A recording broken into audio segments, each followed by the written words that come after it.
মালহামাতুল কুবরা launch করার পরে আল্লাহ রাব্বুল আলামিন এই মুসলিম উম্মার এই দুরবস্থা কাটানোর জন্য ইমামুল মাহদিকে পাঠাবেন ইনশাআল্লাহ। এরপর শাম থেকে একটা বাহিনী তার সাথে যুদ্ধ করতে আসবে। আল্লাহ পাক তাদেরকে মক্কা মদিনার মাঝখানে বাইদা নামক জায়গায় ধসিয়ে দিন, ধসে যাবে, আসতে পারবে না। তারপরে বনু কালব নামে একটা গোত্র থাকবে আরবে, ওই কালবের সাথে ইমাম মাহদি যুদ্ধ হবে, ইমাম মাহদি জয়লাভ করবেন ইনশাআল্লাহ। কোত্থেকে আসবেন? নবীজি বলছে যখন দেখবে খোরাসান থেকে ব্ল্যাক ফ্ল্যাগস গুলো বের হয়ে গেছে, এভাবে আসছে হাদিসে, বরফের উপরে সাঁতার কেটে হলেও তাদের সাথে যোগ দিল।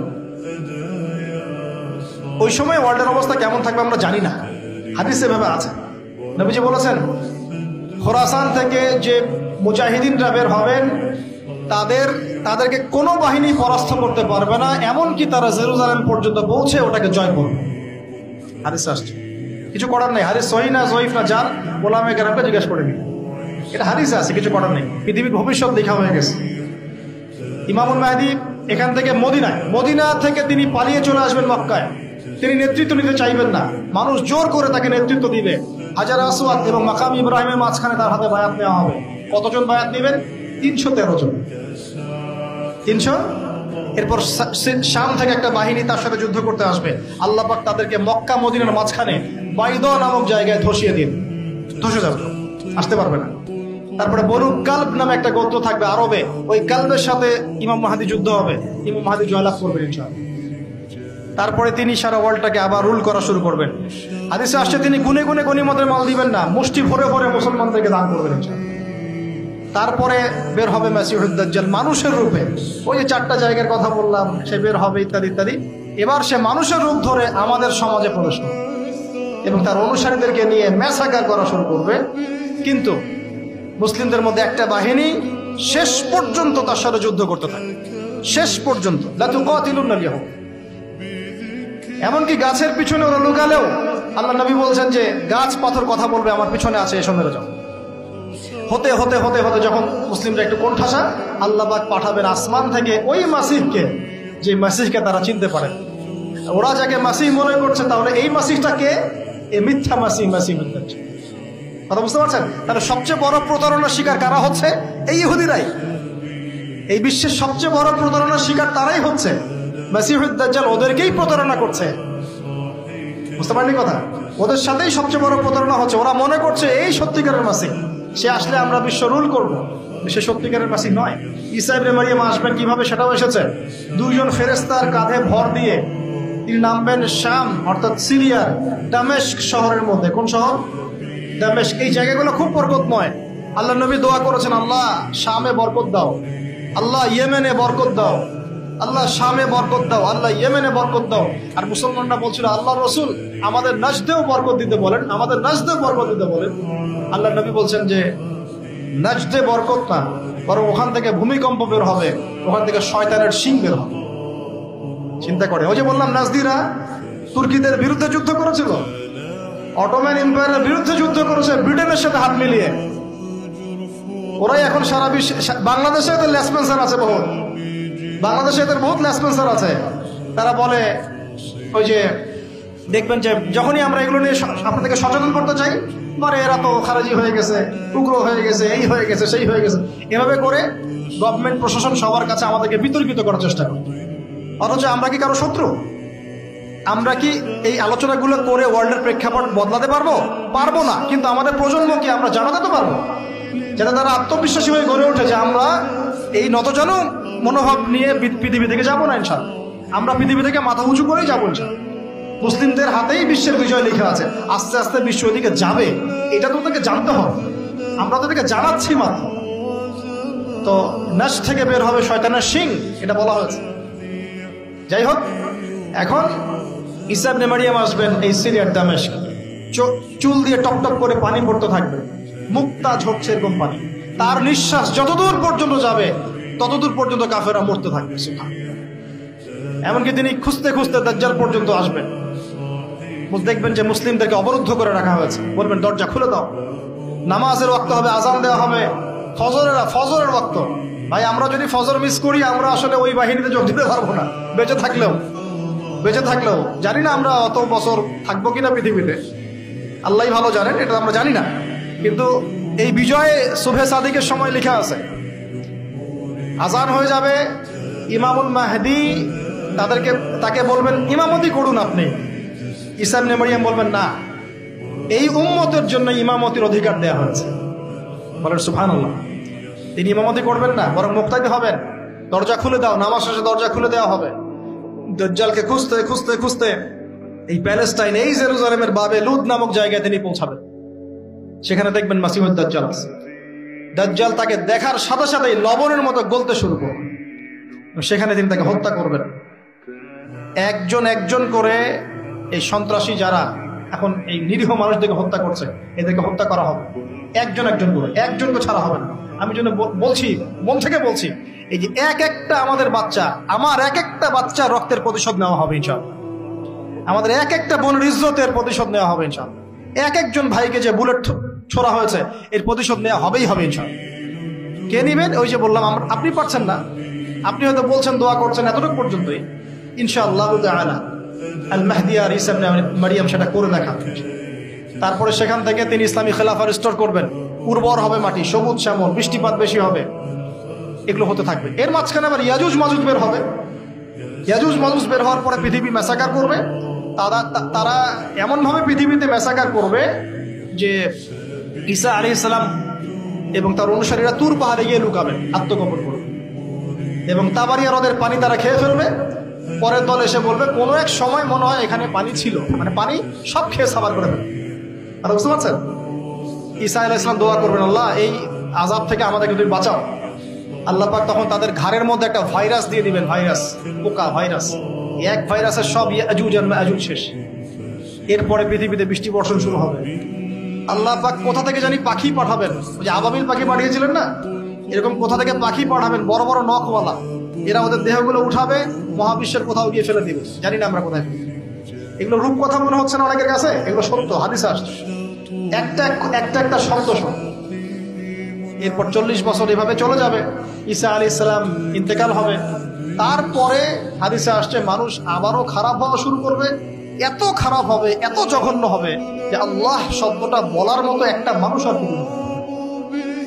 একটা মিষ্টি মৃদু একটা বাতাস আসবে, এই বাতাস মুমিনদের বগলের নিচ দিয়ে প্রবাহিত হবে, এবং যার অন্তরে এক সরিষা দানা পরিমাণ ঈমান আছে, ওই বাতাসে তার জান কবজ হয়ে যাবে।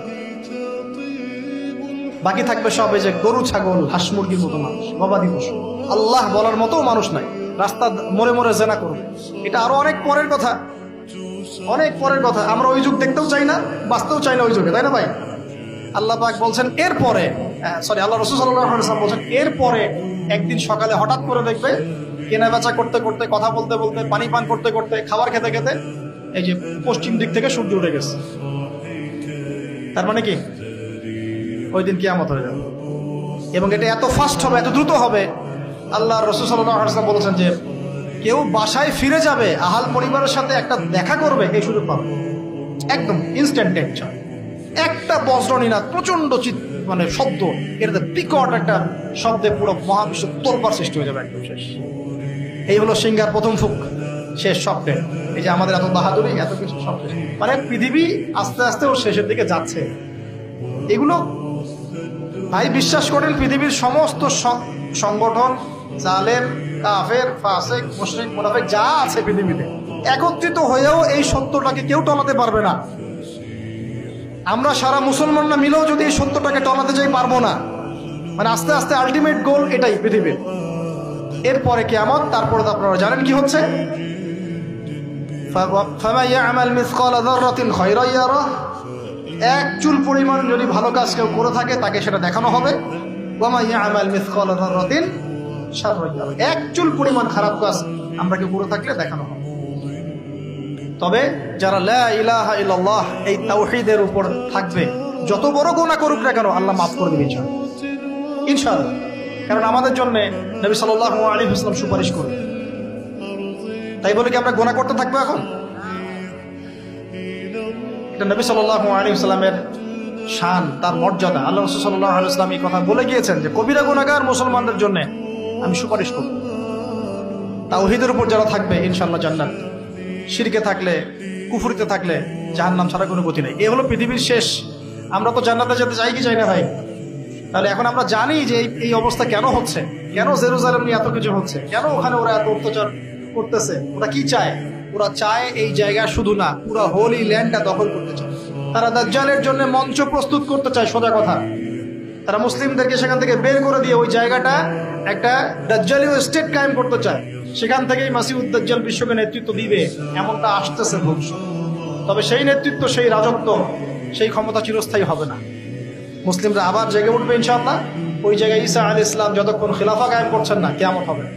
তো এখন আমাদের কাজ কি বলেন? চুপচাপ গল্প শুনলাম, হাত গুটিয়ে বসে থাকবো?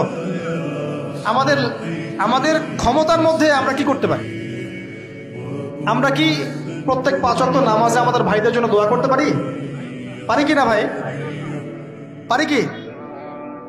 খাবো কিভাবে ভাই? আমাদের ভাইরা পানি পাচ্ছে না, আমাদের বোনরা ওখানে বাচ্চার লাশের টুকরো নিয়ে দৌড়াদৌড়ি করতেছে। ওদের খাবার বন্ধ করে দেওয়া হয়েছে, পানি বন্ধ করে দেওয়া হয়েছে, ইলেকট্রিসিটি নাই, ইন্টারনেট নাই। বম্মি এরকম একটা অবরুদ্ধ করে, একটা এতটুকু জায়গার মধ্যে 22 লক্ষ মানুষকে অবরুদ্ধ করে বম্মি করা হচ্ছে। কিভাবে খাবো আমরা? যদি আপনি ব্যথিতও না হতে পারি, তাহলে আমার মধ্যে ইমানের কি বাকি আছে? আমাদের সুযোগও নাই যে আমরা সবাই 10-20 টাকা করে তুলে রাষ্ট্রীয়ভাবে একটা বড় তহবিল পাঠাবো। সেই সুযোগটাও আমাদের কাছে বন্ধ করে দেওয়া হচ্ছে। পারবেন না আপনি? এখানে অনেক প্যাচ আছে, এখানে অনেক মাইট প্যাচ আছে, অনেক ব্যাপার স্যাপার আছে, ওয়ার্ল্ড অ্যাফেয়ার্স, এগুলো আপনারা বুঝবেন না। আর অনেক ক্ষেত্রে আমাদের পলিটিশিয়ানরা মাজুর, কিছু করার নাই। তারা যদি চাও তাও কিছু করতে পারবে না।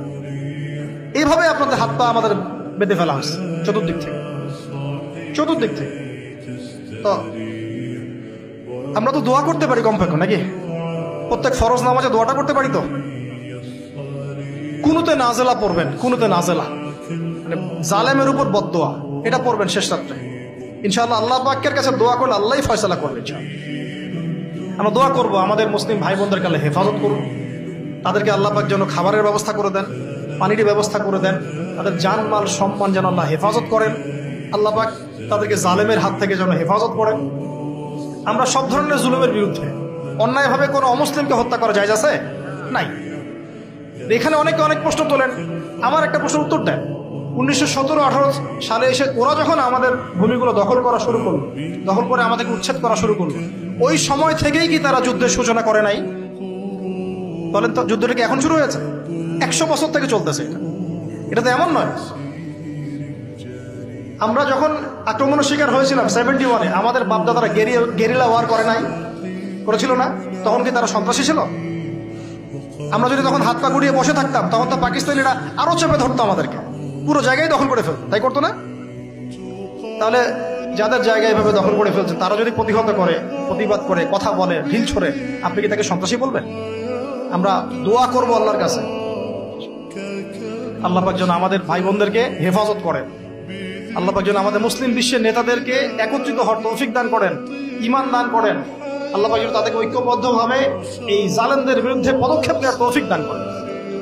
আমরা দোয়া করব, আমরা কুনুতে নাজেলা পড়ব। প্রয়োজনে আপনি ওদের পণ্যগুলো ঘৃণা ভরে বয়কট করে দিবেন। এগুলো দিয়ে ব্যবসা করে বুলেট কিনে, সেই বুলেট আমার ভাইয়ের বুকে চালায়, কিনলাম না পড়া কি হচ্ছে? আমাদের দেশি প্রোডাক্ট নাই, কি করতে পারি? এর বেশি কিছু করার নাই। আমি তো বললাম এখানে বড় বড় লেকচার দিয়ে কোনো লাভ নাই, আমি আসলে কিছুই করতে পারবো। শুধু আপনাদেরকে জানালাম আসলে কি হচ্ছে, কেন হচ্ছে, ইতিহাসটা কি, সামনে কি হতে পারে। আল্লাহ পাক আপনাদের সবাইকে বোঝার তৌফিক দান করুন। আমাদের সন্তানদেরকে এই গল্পগুলো বলে যাবে, যাতে ওরা কনফিডেন্ট হয়ে বড় হয় এবং তাদের আত্মবিশ্বাস আকাশের মতো বড় হয়। আল্লাহ রাব্বুল আলামিন আমাদের সবাইকে আজকের আলোচনা বোঝার তৌফিক দান করুন, আমল করার তৌফিক দান করুন এবং আমাদের এই দুনিয়ার হায়াতটাকে মূল্যায়ন করার তৌফিক দান করুন।